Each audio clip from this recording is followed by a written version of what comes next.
Video kana keessatti kaameraawwan dhoksaa akka salphaatti namoonni addaan baafatanii beekuu hin dandeenye kan meeshaalee garagaraa fakkaatanii fi baay'ee xiqqishuu ta'an kaameraawwan spying kaamera jedhaman kaamera mana jireenyaa keessatti maxxanfamuudhaan yookiin iddoo tokko irratti akka meeshaalee garagaraatti hidhamuudhaan yeroo hundumayyuu nama basaasan yookiin video nama waraabuu danda'aniin isinitti agarsiisa. Kaameraawwan xixiqqoon kaamera security mana eegan yookiin mana namaa akka eeganii fi icciitii mana san keessatti raawwatamu hundumaa videoodhaan waraabanii suuraas kaasanii akka kaaniif kan tottolfaman ni jiru.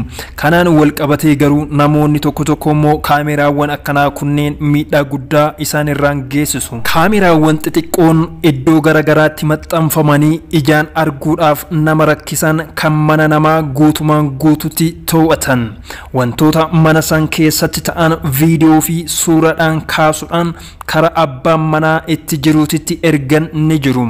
Kaameraawwan kunneen addunyaa kanaaf haaraa miti.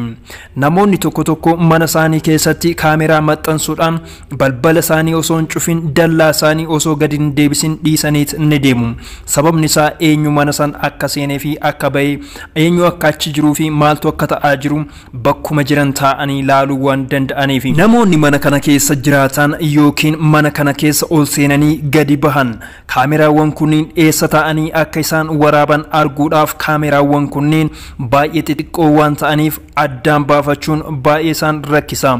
Kanumaan wal qabatee namoonni tokko biyyoota Arabaa fi iddoo garagaraa keessatti kaameraawwan xixiqqoo akkanaa kana mana isaanii fi kutaawwan mana jireenyaa garagaraa keessatti maxxansuudhaan yeroo icciitii namoota waraaban ni mul'atu.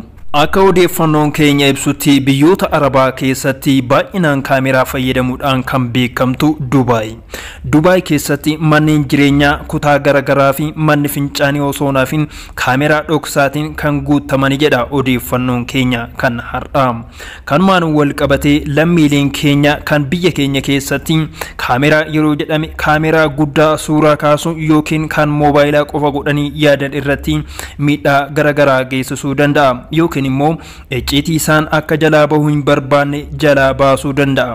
Egaa kabajamtoota hordoftoota chaanaalii keenyaa ani Shimeedhaam viidiyoo har'aa kan isiniif qopheessuudhaaf murteesseef kaameraawwan akkanaa kunneen wantoota isin hin barbaanne akka isin irratti hin raawwanneef hubannoo akka qabaattan yookiin immoo iddoo isin kaameraan akka keessatti hin argamne barbaadanitti kaameraawwan gosa akkamiitiin hojjetamanii saayiziin isaanii yookiin qaamni isaanii hagam xixiqqaatee akka hojjetamuu danda'u akka addaan baafattanii fi akka abshaalomtanii of fayyaduu dandeessaniif jedhee waan hin yaadefini. Kanumaafuu namoonni yeroo jalqabaatiif gara chaanaalii keenyaa dhuftan baga nagaadhaan dhuftan isiniin jecha please chaanaalii keenya subscribe gochuudhaan maatii chaanaalii keenyaa ta'a odeeffannoo garagaraa ni argattu. Egaa garuma mata duree keenyattiin isin deebisa.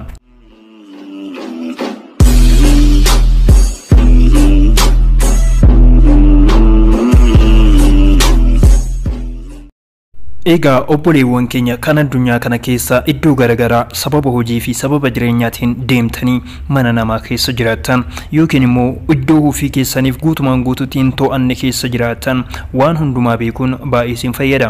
Kanaafuu namoonni tokko keessattuu dubartoonni kutaa ciisichaa keessatti mana fincaanii yookiin shaaworii keessattis kaameraawwan garagaraa maxxanfamanii suuraa keessan viidiyoo keessan waraabuu fi waan isin hin barbaanne fi waan isin hin yaadneef namoonni itti fayyadamuu danda'u.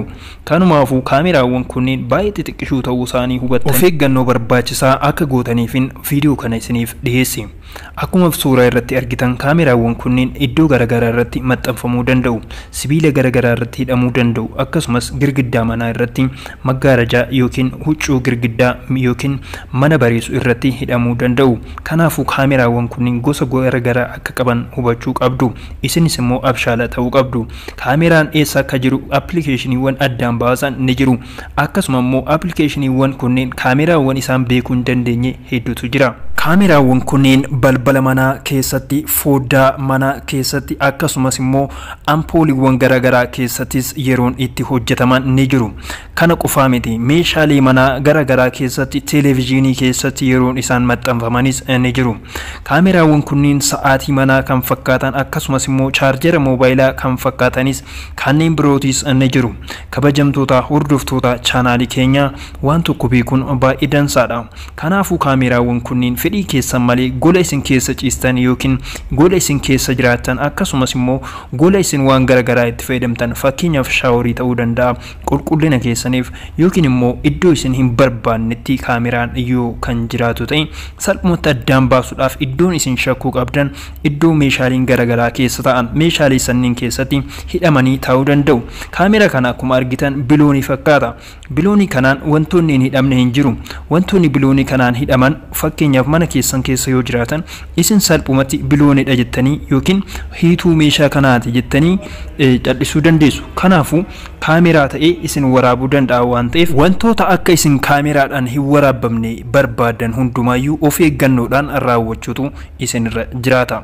Kaameraa kan hin barbaannes yoo ta'e gola keessaan sirriitti sakatta'uutu isinirra jiraata. Namoonni baay'een yeroo shaaworii seenanii fi yeroo gocha garaagaraa raawwatan kaameraawwan akkanaa kanneeniin waraabamanii viidiyoon isaaniitis gara intarneetitii fi gara sooshaal miidiyaatti gadi lakkifamee abbaan osoo hin beekin yookiin namni sun osoo hin beekin viidiyoon isaa yeroo namoota birootiin laallamee namoonni biroo viidiyoo isaa fuudhanii gara isaatti ergan ni mul'ata. Wantoonni akkanaa kunneen hojii haaraa miti. Wanti akkanaa yeroo nama mudatetti jireenyi namaa baay'ee faallaa. Namni baay'ee miidhama, haamileensaa baay'ee ni caba. Kanumaafuu namoonni hangammaa waan akkanaa hin beekne hin jirtus jedhee hin yaadu. Yoo jiraatanis kunoo teknooloojiin akkanaa waan jiruuf namoonni waan gaariidhaaf yoo ittiin fayyadamin miidhaa hamaa ta'ee namarraan geessisuu waan danda'aniif miidhaawwan akkanaa kunneen akka isinirra hin geenyeef of eeggannoo cimaa akka taasistaniif isin fayyadaa jedheetiin amana. Teknooloojiin tokko yeroo uumamu waan gaariidhaaf uumama. Mana akka eeguu fi namoonni salphumatti fagoo ta'anii mana isaanii to'achuu akka danda'aniif kan tolfame ta'u. Namoonni tokko tokko akkuma amala isaaniitti kaameraa kana hojii badaadhaaf yeroo itti fayyadamanis ni mul'atu. Kanaafuu namoonni odeeffannoo kana argatan itti fayyadamtu jedheetiin abdadha. Namoonni kaameraan kunneen eessa akka jiraachuu danda'an soqxanii argachuu ni dandeessu. Yookaan immoo gochoota raawwatan hundumaayyuu kaameraan jiraachuu mala ilaalcha jedhu keessa galtanii yookiin shakkii keessa galuudhaan of eeggannoodhaan waan hundumaa raawwachuu ni jalqabdu jedheetiin amana. Kabajamtoota hordoftoota chaanaalii keenya, qophii kana kan qindeessee haala kanaan isiniif dhiyeesse ani Shimeedhaa Shimeemaan. Viidiyoo kana caaluun isiniif qabadhee dhufa. Turtii keessaniif naaf ulfaadhaa, baay'ee galatoomaa isiniin jedha. Hanga ammaa namoonni like share hin godhin like share gochuudhaan na waliin ta'a. Viidiyoo biroo qabadheetiin dhufa. Bye bye.